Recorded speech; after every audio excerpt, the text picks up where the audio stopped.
Okay, I'm going to pick up where I left off a week ago. So I'm down here in my basement, and I had this project where I learned about the light Genie, this device that works with 12-volt LEDs. You can do a variety of different hobby projects with it. I wanted to use it for my model train layout to illuminate a billboard. So I go ahead and I 3D print all these parts that I found. A designer had this out on Prusa Printables. I was so thrilled with it. Printed all the parts. Didn't take that long. Oh, I don't know. It was like one afternoon. I used black PLA, silver Prusament. I hand painted a little bit, glued the lamp holders on, and then I decided to use the amber colored LEDs that are underneath. And I have one resistor. I just turned it off. What did I do? Oh, I'm using the remote because it's programmed for one of 5 separate zones, and I'm using 2. It happens to be number 2. So as soon as I hit number 2, the lights will come on and wash down over the billboard. So I'm going to turn it off now. And if you hold the 2 arrows down, there's an up and a down. Hold both of them at the same time. It shuts it off.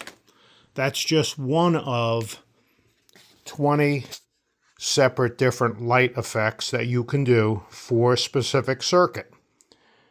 So where did this all start? Well, it was kind of overwhelming, I'll be honest with you.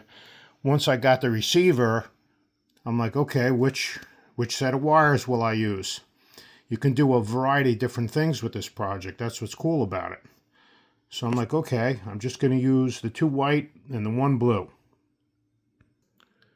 So here it is under my little magnifying glass that I do the soldering on. I can zoom in. I'll zoom in a little bit more.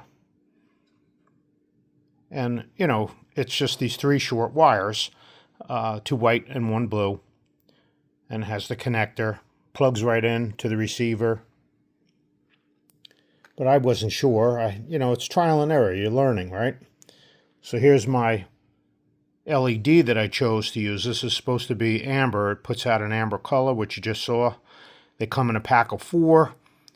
I used just 3. This is the extra one left over. But these wires are really small. I mean, they're quite small. So you can see. Zoom in on it. You got to solder these connections. And I'm like, wait a minute, I got to go down through the table. So I'm going to use some extra 28 gauge wire, which I like to use. And I always use this flux paste that helps with the tinning process. And I use this resin solder. And I always use the heat shrink because it just avoids any kind of short circuits that you might get. I mean, this is nothing fancy. It's not a special. Just a basic, really a very inexpensive soldering iron. So this was my soldering station over here. And after I sort of figured out, well, which one am I using? Which one am I going to do? What am I trying to accomplish here? Then the next step was, well, how long do those wires have to be? So you could see I cut a length. They must be about 18 inches or so. I wanted them to go down through the table. My table is 3/4 plywood. And then there's 2 inches of thick pink foam that it's got to go through. And I decided to solder each of those connections. I heat shrink them. And then on the 1 white wire, I did the resistor. And why did I use the resistor? Well, because they recommend if you're going 3 or less that you should use a resistor. If you go with 4 LEDs, you don't need a resistor. So I thought, well, I don't want to burn anything out. I'm learning, let's play it a little bit cautious. So I decided to put the resistor in. So after I got them all connected, I was like, well, which way do they go? You know, and I read both sides of the instructions over and over a couple of times. I have to say, I did some research. I wanted to see what other people were doing with it. And unbeknownst to me, on the back of the LED packet was a pretty good diagram. And that actually helped quite a bit, just looking at that. And this was what I was doing, a white and a blue. And instead of 4, gee, I'm only using 3. So I just decided to play it safe. And I cut it out with paper. And I just made a simple circuit, a diagram, and just color-coded everything so that there was no chance that I would screw it up. So bottom line is you got a white wire coming from the receiver and a blue wire coming from the receiver. And you have to observe polarity with the 3 LEDs that I was working with. I soldered on, and then I had to decide, well, white and blue, now I'm extending red and black wires. Which one's going to go where? So I'm like, wait a minute, white equals red and blue equals black. I just felt like that matched up better.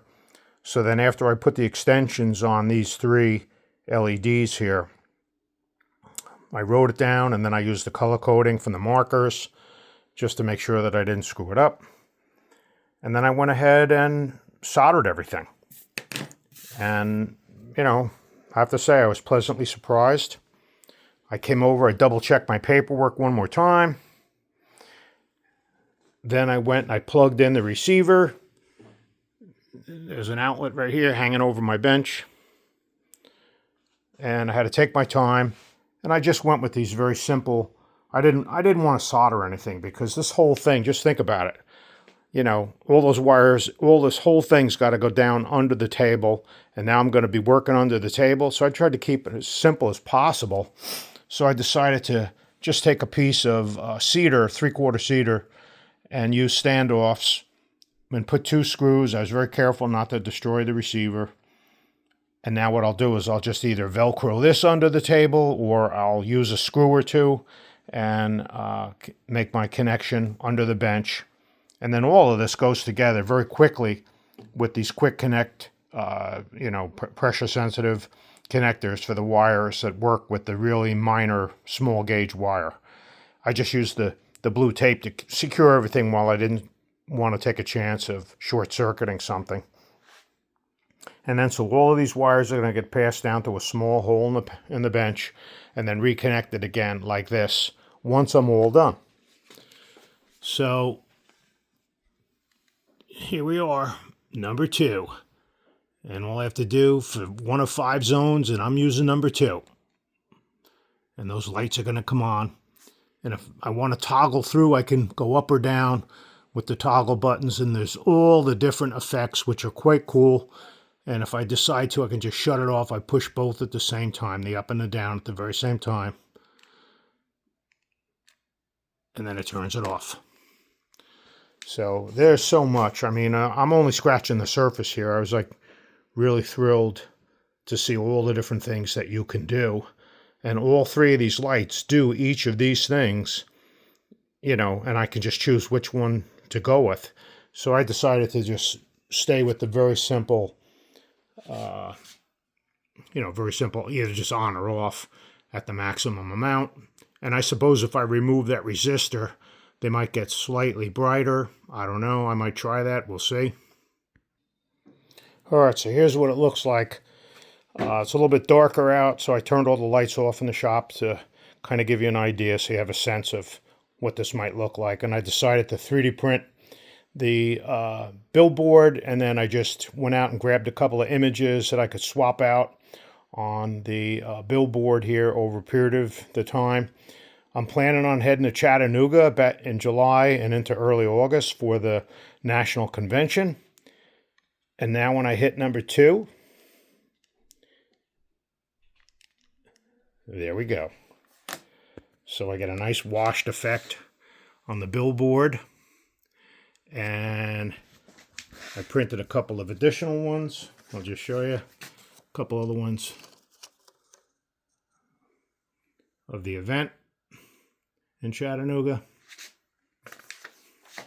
And then they have another logo they've created for the event, Scenic City Express.